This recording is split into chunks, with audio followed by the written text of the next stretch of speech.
Hi, welcome to GRVO TV, G's Reviews, Views and Opinions.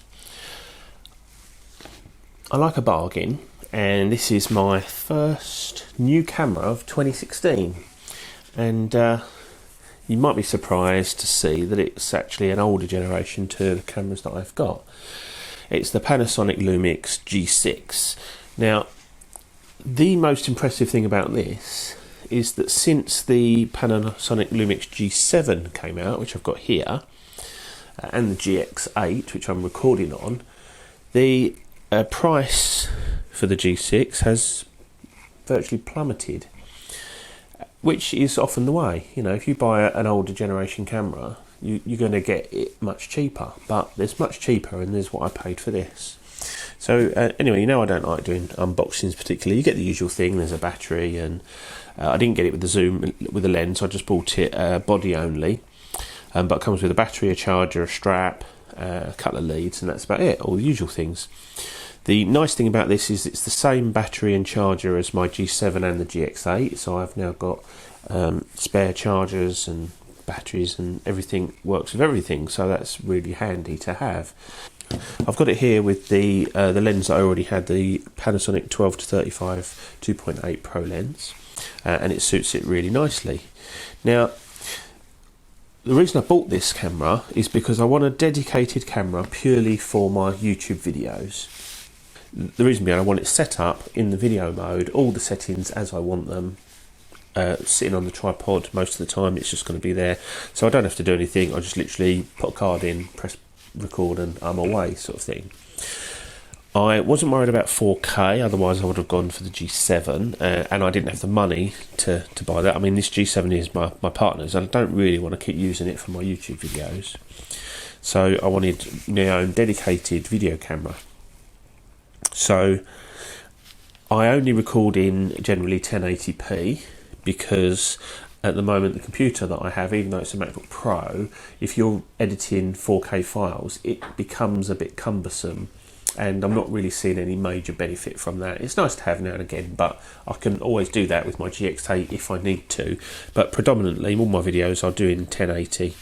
It's not a camera I've ever really looked at and thought of having. It didn't have any standout features for me. I think it came out in 2013, so a couple of years, sort of 2-3 years ago now.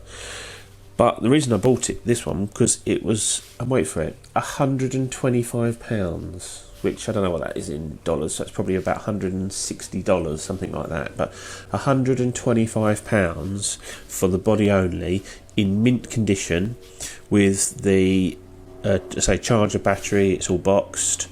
I don't know what the shutter count is, but just looking at the camera, you know, there's one tiny little mark on the top, which I think is probably just a bit of dirt, to be honest. Other than that, it's in absolutely mint condition. There's no marks on the sensor, there's no marks on the viewfinder or the screen or anything. So specification wise, 16 megapixel sensor, 3-inch touchscreen, OLED viewfinder, shoots at about 6 or 7 frames per second. It's got only got contrast autofocus, so the continuous autofocus is not going to be fantastic, but it's not bad. And to be honest, the single autofocus is it grabs so quick you can generally get out of trouble, and so that's not what I bought it for. It's got a reasonably high quality video. It's not the same 100-bit as the GX8 or the G7 or the GH4, but it's a very respectable 28 megabits per second, and it really is designed, well, in my opinion, for me, it's perfect for what I want. It's going to give me a nice easy file to work with, a nice easy small file to upload, and it's still going to give me a reasonable good quality. The most important thing for this, for me, it's got a 3.5mm mic input at the front there, which is an unusual place to put it, but I guess that will work fine for me. So we've got the mic jack there, which is handy. SD card slot and the battery go in the bottom. We've got not so many dials as the G7, and that's the one place that this is let down a little bit. This dial at the back is actually hard for me to turn, and it's one of those that you press and turn as well, and it works fine, don't get me wrong, but it's not something I would sort of like. Also, it's a bit small in the hand, whereas the G7 feels like it's been designed for my hand. Everything falls exactly where I think it should, and it is actually, the G7 is the perfect camera for me to hold. I think the closest was the GH4. That was pretty bang on as well, I have to say. But because I'm not going to be holding it that often, and when I'm holding it, it's mainly going to be video, I hold it two hands anyway, so yeah, it's actually fine. But I'd say that the G7 is a definite improvement. Got no mode dial for the drive modes on this, but that's no problem, because on the back you get 1, 2, 3, 4, 5 function buttons. There's also what they call soft function buttons, which are on the screen, the LCD screen, which is pretty good. The buttons all have a default function, but you can change them, and I have. So the function 2 button here, I've changed to the focus mode button, so I can go from an autofocus single to continuous to manual focus. That's that button, which is nice. The function 3 button I've got set to the metering mode, so I can have multi-metering or spot metering. I don't ever use the middle one.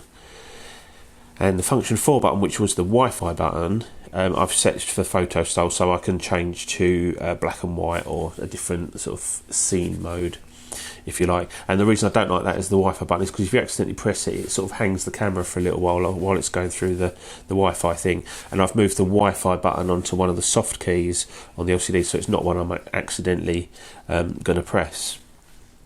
The function 1 button I've left as the Q menu, the quick menu, which you can get most things, which is really handy. And the function 5 button, I've got that which switches the LVF on and off, and changes from the screen to the viewfinder. So the setup all works really well. On the top we've got a dedicated record button, which I've left as it is, and there's also an intelligent auto button, which I've left as it is.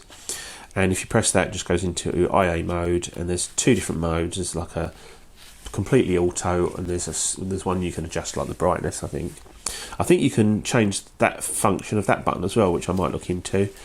There's the shutter button at the front, and there's this little toggle thing here, which is set up for when it's got a normal lens on without power zoom. It's set for exposure compensation, and then if you put a power zoom lens on, it automatically becomes a zoom control, which is actually quite a nice feature. It's a bit wibbly wobbly, that lever, and you can flick it quite easily. Two minds about that, but it's fine, it works absolutely okay. Shoots relatively quick. The buffer slows up pretty quickly, so you're only going to get fairly short bursts. It doesn't process as quickly as the GX8 or the G7. Let's just do that again, see how many we get. Yeah, probably a couple of 3 seconds of burst. That's on JPEGs. Obviously going to get even less on RAW. You're probably only going to get about 4 or 5 shots in sequence in RAW, but I'm not going to be shooting this in RAW very rarely. But I say that's absolutely fine. For me, I won't even shoot in that high mode. I'll have it in medium, which is this speed. Probably about 3 or 4 frames per second, I suppose that is. That's absolutely fine for what I need this for. So the majority of time this is going to be spent in the movie mode. I know for a fact that the image quality on this is not as good as the G7, and certainly not as good as the GX8. It's probably closer to the G7, but so this is a generation on, a good few years. I think this came out in 2015. This is 2013, so there is a good couple of years difference between these two cameras. So this was just my initial thoughts on the Lumix G6. I am going to do a proper comparison between that and the G7. I'll also do a comparison to the GX8 just for interest. But ultimately, what I'm sort of trying to get at really is the fact that if you can't afford to go for, say, a G7, that's probably about 450 quid, then you've got to buy a lens. If you can pick a decent body up for like 125 quid. What a great way to do YouTube videos, because say you've got the built-in microphone, you've got the flip out screen, so you can do blogging. It's a nice lightweight little camera. Really, it's got whereas the G7 is more angular. The G6 is more sort of the little fat-faced, sort of puppy-like camera. But anyway, this has been GRVO TV, G's Reviews, Views and Opinions, which is my initial thoughts on the Panasonic Lumix G6. If you just subscribe and watch my videos after this one, majority of videoing that I'm going to be doing is going to be with this camera, so we'll see how we go. Anyway, I'll see you soon. Bye.